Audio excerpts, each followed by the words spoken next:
గడిచిన 5 ఏళ్లలో నియోజకవర్గంలోని ప్రతి ఒక్కరికి కుల మత ప్రాంత పార్టీలకు అతీతంగా మంచి చేశామని యువ నాయకులు ప్రసాద్ బాబు అన్నారు. జగ్గేపేట నియోజకవర్గం మాల్కాపురం గ్రామం నందు ప్రభుత్వ విప్ శాసనసభ్యులు సామినేని ఉదయభాను గెలుపును కాంక్షిస్తూ యువ నాయకులు సామినేని వెంకటకృష్ణ ప్రసాద్, మాజీ మున్సిపల్ చైర్మన్ ఇంటూరు రాజగోపాల్ చిన్న ఎన్నికల ప్రచారం నిర్వహించారు. ఈ సందర్భంగా ప్రతి ఇంటికి వెళ్తూ ముఖ్యమంత్రి జగన్మోహన్ రెడ్డి అందించిన సంక్షేమాన్ని వివరిస్తూ శాసనసభ్యులు సామినేని ఉదయభాన్ చేసిన అభివృద్ధిని తెలియజేస్తూ మే 13 జరిగే ఎన్నికల్లో ఫ్యాన్ గుర్తుకు ఓటు వేయాలని ప్రజలను అభ్యర్థించారు.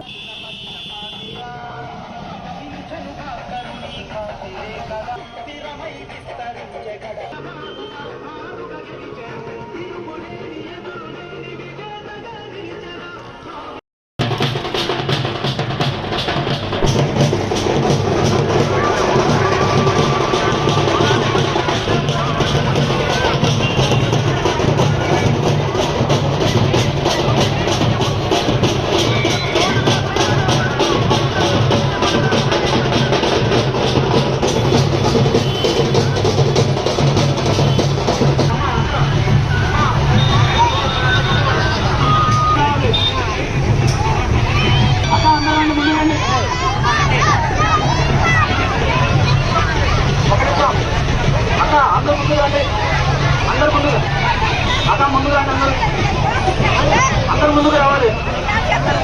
వెనక ఉన్న బయట వాళ్ళందరూ కూడా ప్రచారంలో ముందుకు రావాలి.